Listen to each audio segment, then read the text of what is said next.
अस्सलाम वालेकुम नाजरीन, आज 9 सितंबर 2021 है और नाजरीन दो अहम खबरें आज की इस वीडियो में आपके सुपुर्द करने वाला हूं। नाजरीन, एतजाज़ अहसन साहब ने ताज़ा तरीन इंटरव्यू में शरीफ ख़ानदान पे तनकीद व तनकीस के नश्तर तो बरसाए है ही, लेकिन साथ ही साथ एतजाज़ अहसन साहब ने इस्लामाबाद हाई कोर्ट के किरदार पे भी सवालात उठा दिए हैं। नाजरीन, एतजाज़ अहसन साहब के इंटरव्यू के चंद पॉइंट्स आज की इस वीडियो में आपके सुपुर्द करने जा रहा हूँ। उसके बाद उन दलाइल को सुनने के बाद क्रिटिकली एनालाइज करके आप खुद किसी मंतकी नतीजे पे पहुंच सकते हैं। नाजरीन, एतजाज़ अहसन साहब कहते हैं कि मरियम नवाज़ ने इस्लामाबाद हाई कोर्ट से 1 महीने की मोहलत तलब की और इस्लामाबाद हाई कोर्ट ने उन्हें 23 सितंबर तक की मोहलत दी है, जो कि मेरे नज़दीक 3 से 4 दिन होनी चाहिए थी, इससे ज़्यादा नहीं। और उसके बाद नाजरीन बड़ी इंटरेस्टिंग बात की है एतजाज़ अहसन साहब ने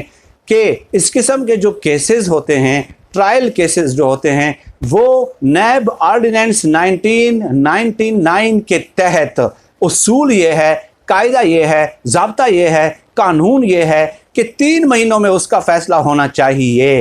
तो इसलिए यहाँ पे तो अदालत जो है उन्हें 2-2 हफ्तों और 2.5 हफ्तों की जो है मोहलत दे रही है, तो 3 महीनों में इस केस का फैसला कैसे और क्यों कर होगा। यानी वो ये कहना चाह रहे थे कि अदालतें हद से ज़्यादा रिलीफ दे रही हैं शरीफ ख़ानदान को, नवाज शरीफ को और मरियम नवाज़ को। इसके अलावा नाजरीन आगे चलें, वो कहते हैं कि आसिफ जरदारी साहब साबिक सदर हैं, उन्होंने अदालत में रिलीफ की दरख्वास्त दी, इस्तिस्ना की दरख्वास्त दी और कहा कि चूँकि मैं बीमार हूँ इसलिए मैं कल हाजिर नहीं हो सकता। लेकिन अदालत ने कहा कि आप बीमार हैं तो क्या हुआ, कल आपने हाजिर होना है। एक तरफ साबिक सदर है और दूसरी तरफ मरियम नवाज़ हैं, लेकिन मरियम नवाज़ को रिलीफ दी जाती है और साबिक सदर को, जिसका एक ओहदा तो रहा है, रियासती ओहदा रहा है, उसको रिलीफ देने के लिए तैयार नहीं है, लेकिन मरियम नवाज़ को रिलीफ देने के लिए तैयार हैं, इसलिए कि उनका ताल्लुक शरीफ ख़ानदान के साथ है और शरीफ ख़ानदान ने अदलिया में इन्वेस्टमेंट की है। ये एतजाज़ अहसन साहब के अल्फाज हैं, मेरे अल्फाज नहीं है। आप इंटरव्यू जाकर सुन सकते हैं। ना ही मेरी इतनी सकत है कि मैं अदालतों के बारे में कोई इस तरह की बात करूं। आगे चल के वो कहते हैं कि सुप्रीम कोर्ट के 5 जजेस को शरीफ ख़ानदान ने ऐवान बाला में सेनेटर बनाया है, 5 जजेस को, और एक को सदर पाकिस्तान बनाया, एक को पीसीबी का चेयरमैन बनाया, एक को इस्लामिक यूनिवर्सिटी का चेयरमैन बनाया, मुख्तलिफ जगहों पे जो है ना रिटायर्ड जजेस को तैनात किया। तो क्यों? इसलिए कि उन्होंने अदलिया में इन जजेस की सूरत में इन्वेस्टमेंट की हुई थी। तो ये बड़ी इंपॉर्टेंट बातें एतजाज़ अहसन साहब ने की है। और नाजरीन एक और बहुत इंपॉर्टेंट बात उन्होंने कही है, बहुत ही इंपॉर्टेंट बात कही है, और वो ये कि मरियम नवाज़ साहबा जो दरख्वास्त देना चाह रही हैं कानूनी तौर पे अब वो दरख्वास्त नहीं दे सकती, क्योंकि मरियम नवाज़ ने कल अदालत से दरख्वास्त इस्तदा की रोस्टम पे खड़े होके कि मैं एक नई दरख्वास्त देना चाहती हूँ और उसमें कुछ नए फैक्ट्स, दस्तावेज़ात, शवाहिद, सबूत और हक़ाइक़ होंगे। तो एतजाज़ अहसन साहब कहते हैं कि ट्रायल के दौरान अगर किसी ने कोई एविडेंसेस, सबूत और शवाहिद और हक़ाइक़ जमा नहीं कराए तो इस स्टेज पे जाके वो दरख्वास्त जमा नहीं करा सकती। लेकिन इसके बावजूद भी अगर उन्हें रियायत दे दी गई है तो हम देखते हैं कि वो किस किस्म के हक़ाइक़ सामने लाती है। दूध का दूध और पानी का पानी हो जाएगा। इसके अलावा नाज़रीन वो कहते हैं कि काजी फ़ाइज़ ईसा साहब का ये इंतज़ार कर रहे हैं, ताख़ीरी हरबे इस्तेमाल कर रहे हैं, लेकिन इंतज़ार करने से अब कुछ नहीं बनने वाला। नाज़रीन बड़ी इंपॉर्टेंट बातें उन्होंने कही है। और इसके अलावा उन्होंने ये कहा है एतजाज़ अहसन साहब ने कि 6 माह मैं वज़ीर था, मुझे ज़मानत नहीं दी जा रही थी, अदालत मेरी ज़मानत की दरख्वास्त को इंटरटेन नहीं कर रही थी, लेकिन यहाँ पे हमजा शहबाज साहब तहखाने में मौजूद होते हैं, ज़मानत की दरख्वास्त होती है लाहौर हाई कोर्ट में, अदालत कहती है कि वो नहीं आया तो क्या हो गया, नहीं आया तो क्या हो गया, हम ज़मानत देने के लिए तैयार हैं। यानी वो लाहौर के अंदर अपने घर के तहखाने में मौजूद हैं, उसके बावजूद भी वो अदालत ज़मानत लेने के लिए नहीं जा रहे और उसके बावजूद भी उन्हें ज़मानत मिल जाती है। और आगे चल के वो कहते हैं कि मेरे ऊपर इल्ज़ाम लगाया गया कि मैंने सिखों को लिस्टें फराहम की हैं, 1988 की या 1985 की बात है, गालिबन 84-85 की बात है, कि सिखों को मैंने लिस्टें फराहम की हैं। और दूसरी तरफ सूरत हाल यह है कि नवाज शरीफ साहब अब्दुल्ला मुहिब के साथ मुलाकात करते हैं, उनके लिए सब कुछ माफ़ है, उनकी हर बात ठीक है, उनकी हर बात सच्ची है, उनकी हर बात जो है ना मोतबर है, लेकिन मेरे ऊपर इन्होंने इल्ज़ाम लगाया था।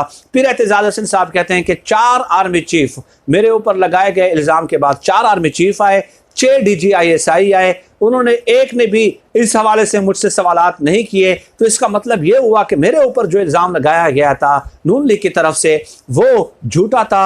अगर वो झूठा ना होता तो डेफिनेटली मेरे बाद अगर 4 आर्मी चीफ आते हैं और 6 DGISI आते हैं तो डेफिनेटली वो इस मामले को कंसिडर करते हैं, मुझे बुलाते हैं, मुझसे सवालात होते हैं, मेरे ऊपर केसेस बनते हैं अगर मैंने इस कदर बड़ा ब्लंडर किया होता। लेकिन बहरहाल एतजाज़ हसन साहब का ये कहना था कि हम गद्दार हैं, हम बुरे हैं, लेकिन इनको अदालतें भी रिलीफ देती हैं, अदालतों के लाडले हैं, सिस्टम के बिगड़े हुए बच्चे हैं, ये जिसके साथ चाहे मुलाकात करें, ये जिंदाल को बुलाएं, मोदी को बगैर वीज़े के बुलाएं, लेकिन इनको रिलीफ मिलनी है, ये इनके मुकद्दर में है क्योंकि इन्होंने अदलिया में इन्वेस्टमेंट की है। बड़ी और नाजरीन, एक इंतहाई अहम बात जो एतजाज़ हसन साहब ने शरीफ ख़ानदान के हवाले से और मरियम नवाज़ साहबा के हवाले से कही, और वो ये कि अगर इस्लामाबाद हाई कोर्ट की तरफ से मरियम नवाज़ को रिलीफ नहीं मिलता तो मरियम नवाज़ के पास कुछ वीडियोज़ हैं, कुछ टेप रिकॉर्ड्स मौजूद हैं, वो उन वीडियोज़ को और उन सबूतों को दरख्वास्त के साथ मुंसलिक करेंगी और अदालती कार्रवाई का हिस्सा बनाने की कोशिश की जाएगी। एतजाज़ हसन साहब के बकौल अगर मरियम नवाज़ साहबा की तरफ से इस किस्म की हरकत की जाती है तो ये मरियम नवाज़ का अपने ऊपर खुदकुश हमला करने के मुतरादिफ होगा, क्योंकि एतजाज़ हसन साहब के बकौल कि अगर मैं वकील होता और मरियम नवाज़ इस तरह की कोई हरकत करे कि जिसमें रियासती सिक्योरिटी इदारों के सरबराहान पे इल्ज़ामात शामिल हों और उन इल्ज़ामात को अदालती कार्रवाई का हिस्सा बना ले, तो इस तरह वो मुल्ज़िम जो होता है मज़ीद दलदल में फंस जाता है, वकील को मज़ीद जरा करने का, सवालात करने का मौका मिल जाता है और मुल्ज़िम को निकलने का फिर रास्ता नहीं मिलता। ये इंतहाई अहम खबर थी जो एतजाज़ हसन साहब ने दी है, और एतजाज़ हसन साहब के बकौल मरियम नवाज़ के पास कानूनी तौर पे, आईनी तौर पे बचने का कोई रास्ता मौजूद नहीं है। हाँ, अदालतें अगर शरीफ ख़ानदान को रिलीफ देने पे तुली हुई हैं तो वो मुझे समझ में नहीं आती कि अदालतें क्यों कर शरीफ ख़ानदान को बहर सूरत रिलीफ देना चाहती हैं। इंपॉर्टेंट बातें थी जो आज मैंने आपकी खिदमत में वीडियो में पेश कर दी हैं। इसके अलावा नाज़रीन आगे चलते हैं। नून लीग के जो रहनुमा हैं जावेद लतीफ़ साहब, जिनकी DPB लगाई थी मरियम नवाज़ साहबा ने, और गुज़श्ता दिनों उन्होंने बड़ी इश्तियाल अंगेज़ तकारीर भी की थी, वो नए नए इनकलाबी और बागी हुए हैं। उन्होंने बाकायदा ऐलान कर दिया है, आज ऐलान कर दिया है कि नवाज़ शरीफ साहब इसी साल वापस आ रहे हैं। ये उन्होंने ब्रेकिंग दी है, और अब ये उनकी इज्जत का सवाल है, उनकी ज़बान का, उनकी क्रेडिबिलिटी का सवाल है कि वो नवाज़ शरीफ साहब को इस साल वापस ला कर दिखाएं। क्योंकि जो हमें मालूमात मिली हैं वो ये है कि नवाज़ शरीफ साहब ने अपना हर हरबा, हर हथकंडा इस्तेमाल कर लिया, बैक डोर्स राब्ते कर लिए, मोहम्मद ज़ुबैर को भेजा, मुख्तलिफ लोगों को भेजा, शहबाज शरीफ को आगे किया कि आप डील लेने की कोशिश करें, लेकिन नवाज़ शरीफ साहब ताहाल नाकाम रहे हैं। नवाज़ शरीफ साहब वापस तब आएंगे जब अगले इलेक्शन का ऐलान हो जाएगा और उन्हें यकीन दहानी कराई जाएगी कि आपको गिरफ्तार नहीं किया जाएगा, सिर्फ उसी सूरत में वो वापस आएंगे।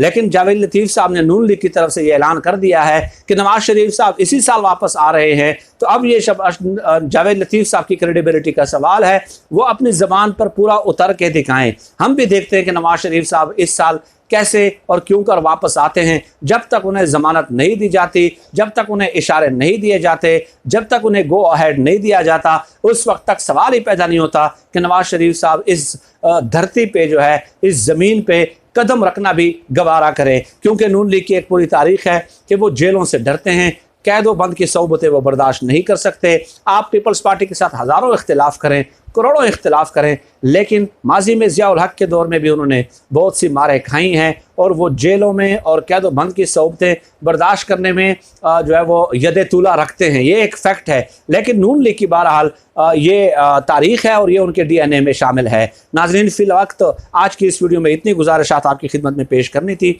वक्तन फ़वक्तन इस किस्म के मौज़ूआत के हवाले से इंशाअल्लाह ताला आपसे नशिस्त का एहतमाम होता रहेगा। फ़िल वक्त आज की इस वीडियो में इतना ही। पाकिस्तान जिंदाबाद। अल्लाह हाफ़िज़।